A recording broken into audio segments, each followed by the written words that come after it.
Olá pessoal, tudo bem? Eu sou o Eduardo da Semitech. Hoje nós vamos começar o nosso curso de Photoshop, né?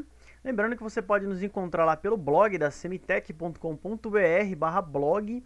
Lá você vai encontrar a sequência de tutoriais lançados, né? Você vai encontrar as videoaulas lançadas em sequência, né? Em formato de curso mesmo, com os números, né, das aulas, videoaula 1, videoaula 2, videoaula 3. Lembrando também que você pode, se você quiser ajudar o canal aí, adquirir algum dos nossos produtos, né? Cartão de memória, adaptadores. É só você entrar lá no semitech.com.br. Então, vamos iniciar a nossa videoaula inicial, né? Nossa aula inaugural sobre Photoshop. Bom, essa é a tela inaugural, essa é a tela inicial, né, do nosso programa, do Photoshop. Nós estamos utilizando aqui a versão CS5, né? Você pode dar uma olhada aí, qual que é a versão do seu, né? No Help About Photoshop ou Ajuda sobre, né? Sobre o Photoshop. Você vai ver a versão que você está utilizando. Uma versão próxima, como o CS4, o CS3, você consegue acompanhar tranquilo, né? Até o CS2, né? Já fica um pouquinho diferente se você tiver uma versão muito antiga do Photoshop, como o Photoshop 7, né? Então prefira utilizar uma versão mais atual do Photoshop para a gente conseguir entender melhor aí os conceitos. Essa versão do Photoshop está em língua inglesa, não se preocupem, ele é muito parecido com a versão em língua portuguesa, né? A maioria dos nomes aqui são bem parecidos, então não tem estresse, é muito similar, né? Nós vamos pegar alguns conceitos básicos, vamos dar uma pincelada bem rápida em alguns conceitos, como o RGB, né, alguns conceitos de imagem digital, só para a gente não ficar muito perdido aí sobre imagem digital. Bom, eu vim aqui no Google, digitei Happy Family, nós vamos pegar uma dessas imagens aqui, vamos jogar lá no Photoshop, vamos trabalhar um pouquinho. Você pode ir reproduzindo tudo que nós fazemos aqui, você pode ir dando pause aí, fazendo a mesma coisa em casa, né? Para você que nunca mexeu com Photoshop, ou para você que já tem uma certa experiência, vai acompanhando aí com a gente, né? Às vezes você pegou uma coisa direito, não pegou direito, a gente vai seguindo, direitinho, você vai aprendendo. Enfim, nós vamos pegar aí uma imagem. Eu vou pegar essa primeira imagem aqui que aparece, né? Vou clicar nessa imagem.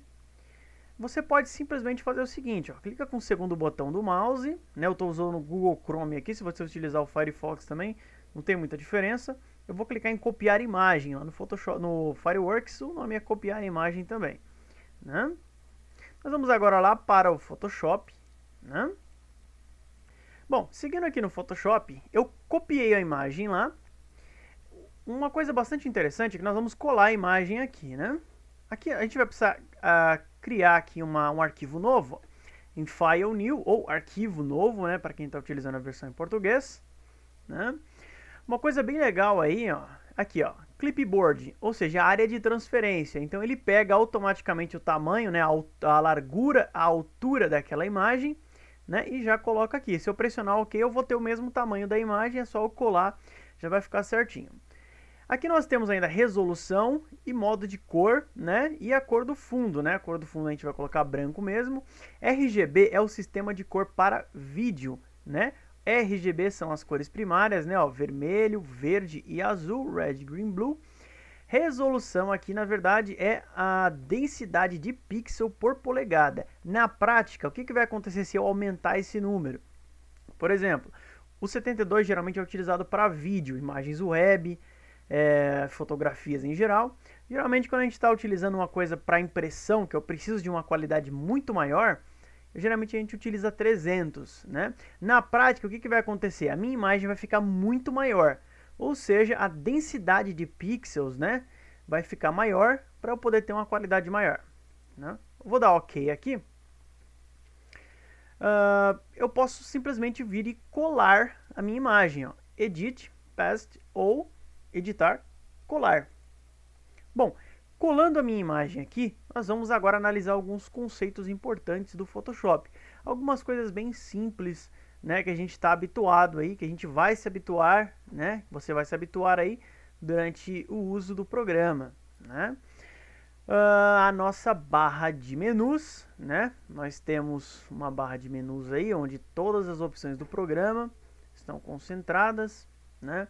Nós temos a barra de ferramentas, nós temos a aba das imagens aqui, ó. Eu posso trabalhar com várias imagens, né? Nós temos a nossa barra de ferramentas aqui vai ser basicamente o que a gente vai utilizar mais. Nós temos também do lado direito os nossos menus flutuantes, né? Nós temos aqui os menus flutuantes, né?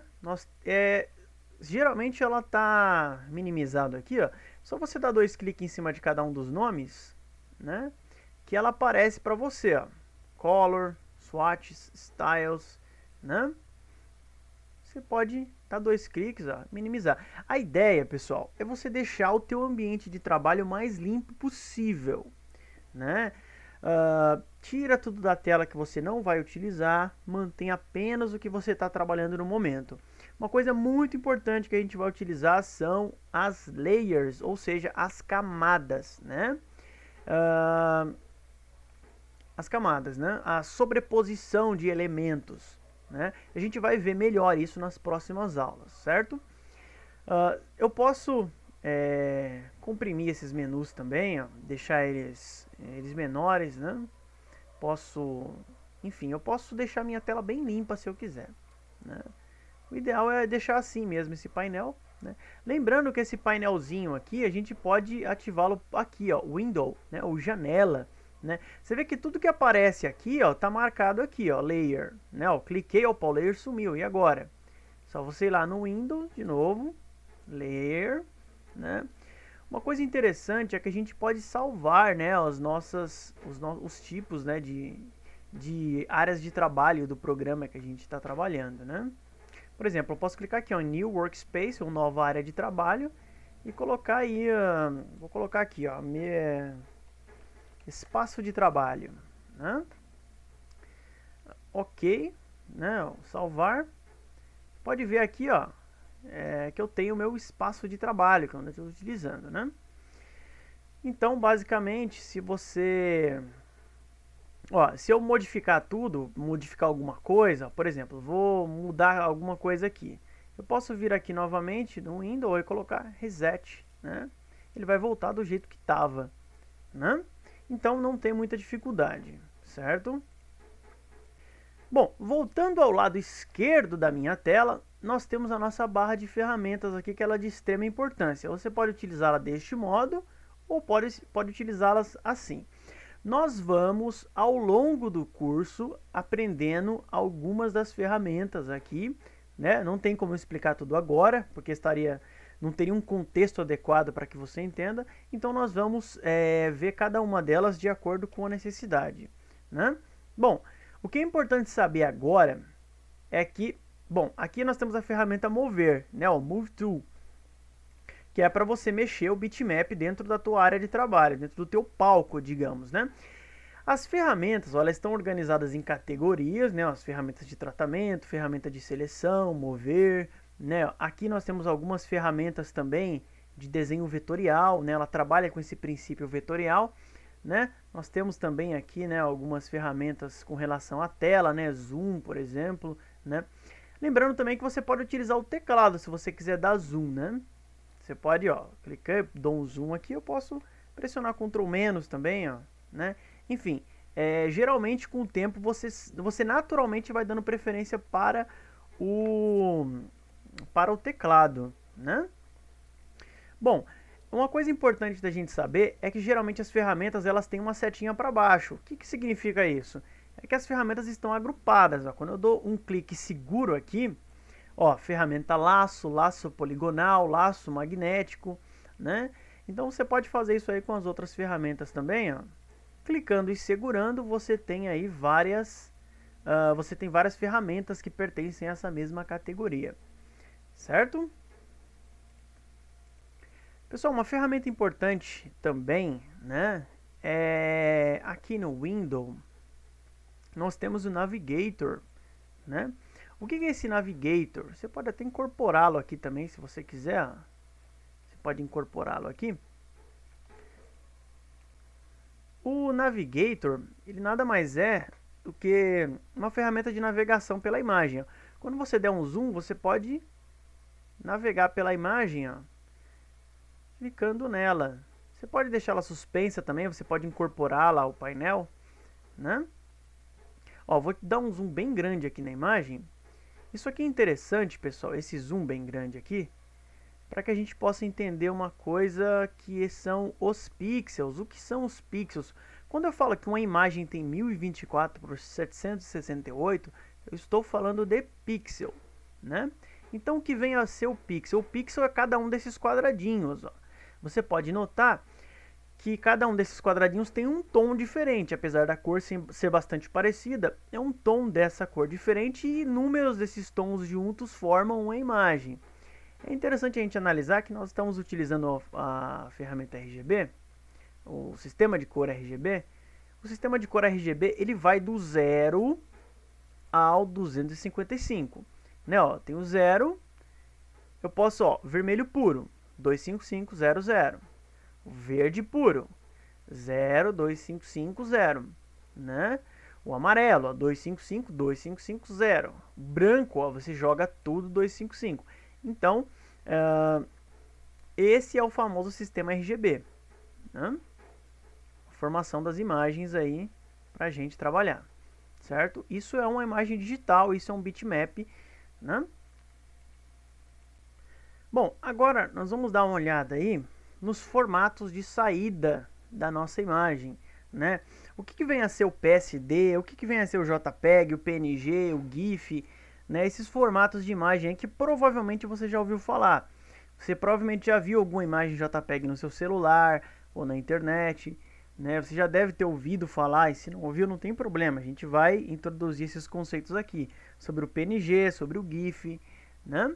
Então vamos entender um pouquinho quando a gente for salvar essas imagens, né? Então eu vou pedir agora para que você vá no menu File, ou menu Arquivo, né? Aqui, ó, File, coloca Salvar Como ou Save As, né?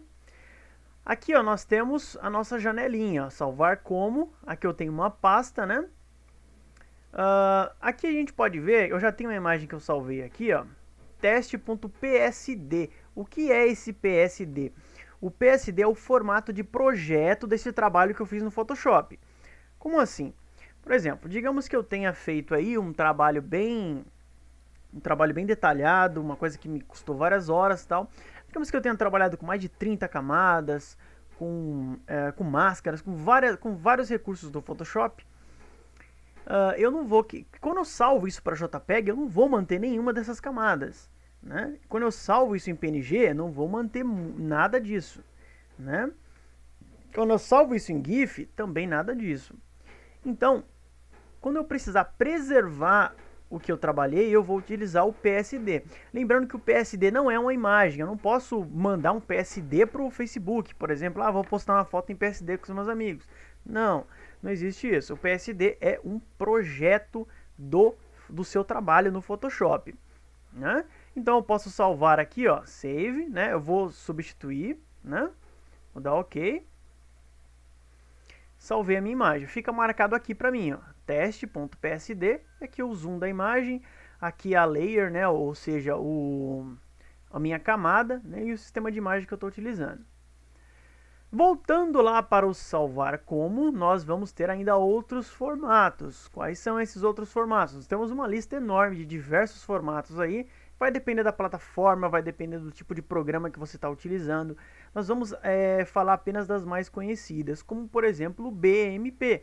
O BMP você provavelmente já viu no Paint, ele é o formato nativo do Paint. O BMP é bom ou é ruim? O BMP ele mantém a imagem original, ou seja, ela vai ter uma qualidade surpreendente, uma qualidade muito boa. No entanto, a imagem vai ficar gigante, né? A imagem vai ficar simplesmente enorme, né? Vamos salvar aqui em BMP, né? Salvei, né? Windows 24 bits, tal, vou dar OK. Vamos salvar agora em outros formatos, porque daqui a pouco nós vamos fazer uma comparação entre esses formatos. Lembrando que, ó, eu salvei a imagem BMP, mas ela não aparece aqui, ó, porque eu estou filtrando apenas pelo PSD. Nós vamos salvar em JPEG agora. Pessoal, é bastante importante a gente falar do JPEG e do PNG junto, né? Eles são formatos, vamos dizer aí, tem uma certa similaridade, né? O PNG, ele tem uma qualidade melhor, né? Geralmente ele tem uma qualidade melhor, qualidade maior, na verdade, né? A imagem vai ficar melhor para você. A grande vantagem do PNG é que ele suporta transparência. Por exemplo, estou trabalhando com logo, vou jogar esse logo num site, por exemplo.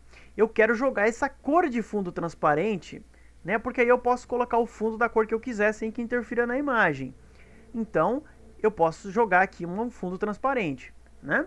O JPEG já é uma imagem compactada, né? Eu vou salvar agora como PNG, né? Vou clicar em salvar, vou dar OK. Vou clicar em salvar como de novo e vou salvar essa imagem em JPEG agora. O que vem a ser o JPEG? Vou clicar em salvar. Isso aqui é bem interessante agora, que ele vai me dar uma opção aqui, né? Para que eu possa escolher a qualidade da minha imagem, né? Bom, eu vou ter aí a qualidade 8, né? Você pode colocar o número que você quiser aqui, né? Posso colocar... E aqui eu posso colocar low, medium, high, máximo. Enfim. Aqui, ó, ele consegue fazer uma previsão mais ou menos do tamanho que essa imagem vai ficar. Ó. Se eu colocar aqui low, ele faz um cálculo de que essa imagem vai ficar com 72 kilobytes. Se eu colocar em máximo, 206 kilobytes. O que é interessante, pessoal, aqui no fundo, ó, você pode notar a diferença na compreensão aqui da imagem, ó, né? Eu posso, na verdade, ter uma prévia, né, dessa imagem. Então vamos fazer o seguinte, ó, tá vendo? Essa é a original, essa é a previsão de como ela vai ficar, né? Com um zoom maior assim dá para eu ter uma noção de como isso afeta a minha imagem, né? O low aqui, a imagem vai ficar incrivelmente ruim, vai ficar uma imagem horrível, né? É importante entender esse conceito porque a gente tem que balancear a qualidade e tamanho, né? Senão eu salvava tudo em BMP, né? Para preservar a qualidade da imagem. O ideal é a gente colocar entre a qualidade 8 e a qualidade 10, né? Para preservar aí o máximo de qualidade possível sem que a imagem fique tão grande, né? Eu vou dar OK. Eu vou colocar aqui, na verdade, o high, qualidade 8, né? E vou dar OK. Bom, aqui eu abri a pasta com as imagens que eu salvei, né? Essas imagens aqui que eu salvei, nós vamos fazer uma comparação entre o tamanho de cada uma delas. Começando aí pela primeira que nós salvamos, que foi o PSD, que é aquele projetinho que eu falei para vocês, né? Vou colocar propriedades aqui, ó. Vocês podem ver que ela ficou com 2.44 MB, né? Esse é o nosso PSD, 2.44 MB. Nós vamos vir agora no BMP, né? Olha lá, 1.21 MB, apesar dele ter uma qualidade boa, ele ficou um pouco menor. Vamos ver o PNG agora, 1.21, o BMP, agora vamos ver o JPEG, ó, 640 kilobytes. Nós vamos dar uma olhada agora no nosso JPEG e vamos ver qual que é o tamanho, 120 kilobytes. É exatamente por isso que o JPEG ele é universal e todo mundo utiliza ele, né, nas câmeras digitais, ao mandar fotos para o Facebook, né, imagens de site, etc. Bom, pessoal, por hoje é só. É basicamente isso que a gente vai ver hoje, né? Eu espero que você tenha gostado. Se você gostou, divulga o canal, clique em curtir aqui na imagem, né, no vídeo, né? E ajuda a gente aí divulgando, né, o canal aí para os seus amigos, certo? Então, até a próxima e um grande abraço.